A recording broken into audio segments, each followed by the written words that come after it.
we have 20 million people now who have incomes below half the poverty line, below about $19,000 for a family of 3. Why is that? Well, it has a lot to do with what's happened, again, to women and children. It has a lot to do with what's happened to what we call welfare, cash assistance for families, which is typically for mothers and children.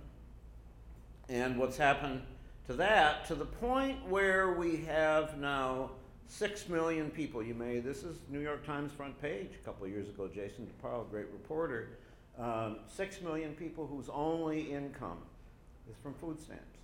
That's a third of the poverty line if you don't have any other income. $6,000 for a family of 3. 6 million people with no other income.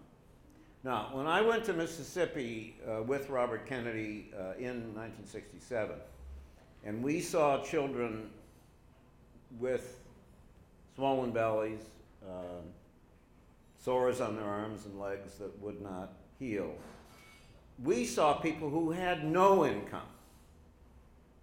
And that led to, there was a reason for that.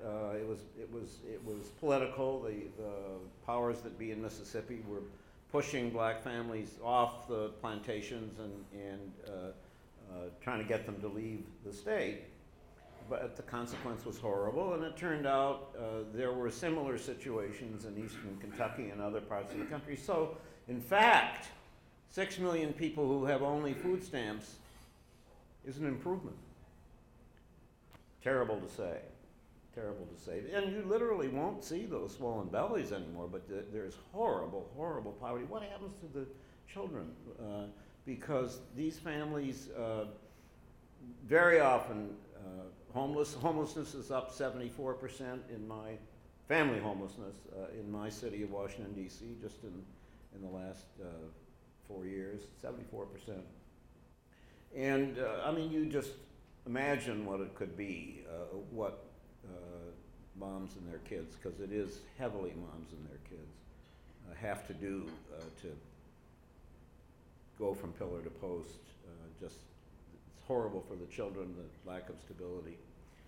Now, a major reason for this is that we destroyed, in much of the country, cash assistance for women with children.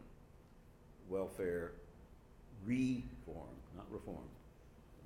It was reformed into something else. And so we went from 14 million people back in 1996 on welfare, too many, because we had a lousy system before that didn't help people get jobs, didn't help people get off, down to a little over 4 million now. And so there are 26 states where less than 20% of the poor kids are on cash assistance. That was 68% back in the mid-90s, 27% nationally now. That's been the decline. Wyoming is the champion. 607 people at last count in the entire state of Wyoming, moms and kids. 4%, less than 4% of the poor children in Wyoming getting that help. But as I said, 26 states where it's less than 20%. You in California have had more people statewide. There are different issues here in your county, but and of course now with the fiscal situation, you've cut way down as well. So what happened in the recession? The people went to the office, the benefits office, and they got food stamps. Why did they get, and we're now up to 46 million people. You know, Newt Gingrich said Obama is the food stamp president. It's true. Or at least he was president while that happened, the law was in place. 26 million before the recession, 46 million afterwards, because there's a legal right to get it. What happened to welfare? 3.9% at the beginning of the recession, 4.4% now, 500,000 people. Why? No legal right to get it. You go to in state after state, you go to the welfare office and they say, go look for a job, you look healthy. Well, wait a minute, isn't there a recession? No job? Doesn't matter. Go look for a job, you don't get it. So that's what's happened, and that's a major reason why we have this terrible situation with deep poverty, with extreme poverty. A lot more to say. We have huge racial disparities. Don't have to tell you in who's poor in this country. And there are 2 points about that. One is that obviously we still have racial discrimination, discrimination against minority groups in a variety of ways that violate the law. And in terms of a sort of structural institutional racism of what happens in our schools, in the inner city schools, what happens in the criminal justice system, all of that. But the other thing that we really, my question being, why it's so hard to end poverty in America, is because poverty is a race issue in our politics. So, while it is true, and we ought to, for political reasons, certainly be conscious of it, that the largest group, the people who are poor, whites. But starting way back in the 1960s and continuing through Ronald Reagan, I mean, you remember the white Cadillac. Woman comes to the grocery store in her white Cadillac. Well, you know, he never says she's African American, and with her food stamps, and she buys the best cut of meat, etc. Well, that was race politics. Willie Horton, the first George Bush, Michael Dukakis, that's racial politics. So it has been useful to people on that side of the political equation, that side of the political line, to racialize these issues.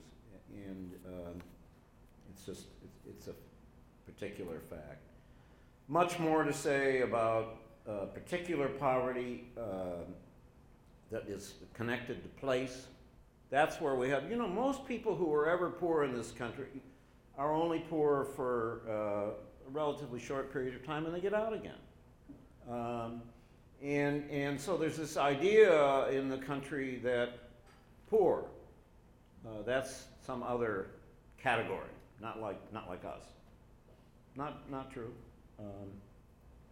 But we do have persistent poverty, we do have intergenerational poverty. It's largely connected to areas of concentrated poverty, and they may be urban, they may be Appalachia or the Mississippi Delta or Indian reservations or the colonias in South Texas.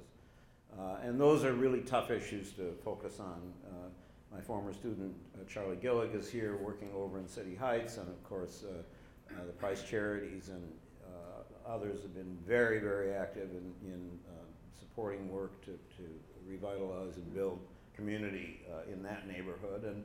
And one of the things that has to be said about all of this, the remedies for the income things that I was talking about can be national policy, should be national policy. Food stamps is national policy. If it were up to the Republicans now, they would turn it into a block grant the way they did with welfare. There would be no more legal right to food stamps. The state could give them or not as it wanted. It could set the levels at whatever level it wanted. That's what's coming down the road at a theater near you if we don't stay on this.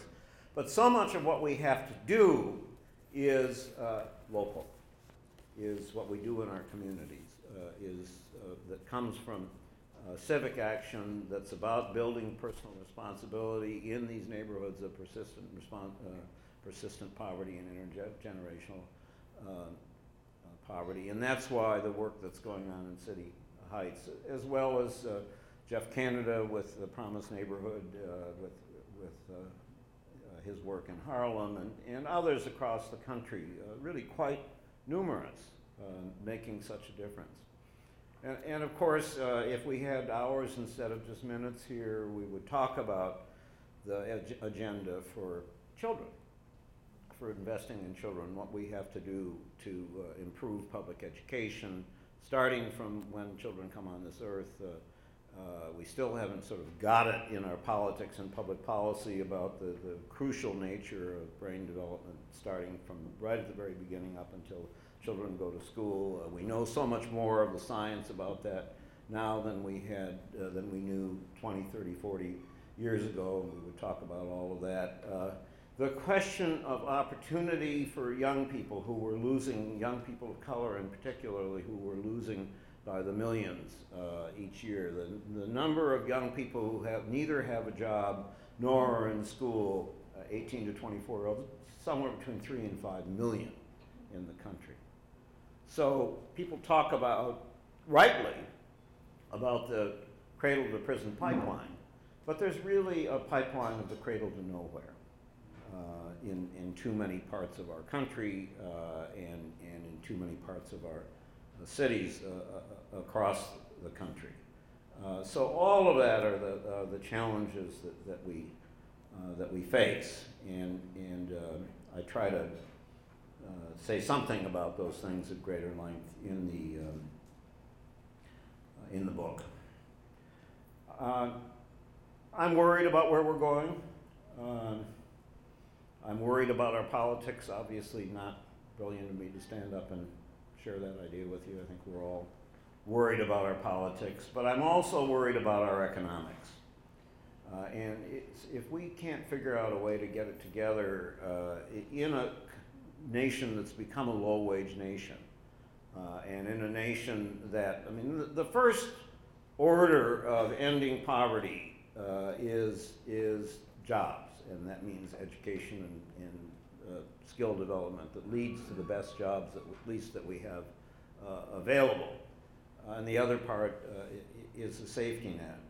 But it means that we have got to really focus on the inequality. Occupy, I think, got us started.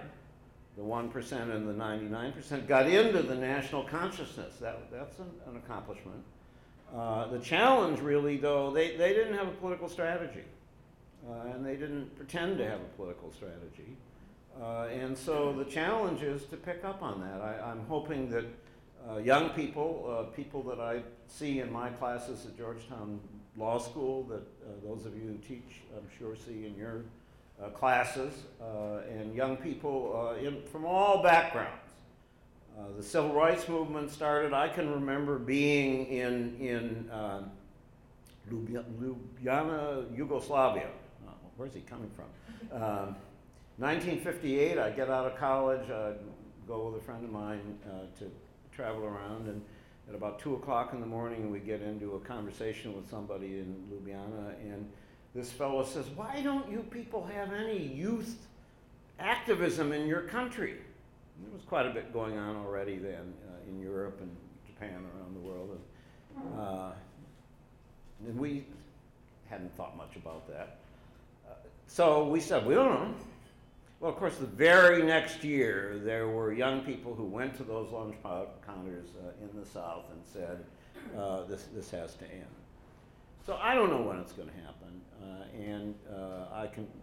we have to reach the voters in the middle who are, in the lower middle, who are really voting against their economic interests these days.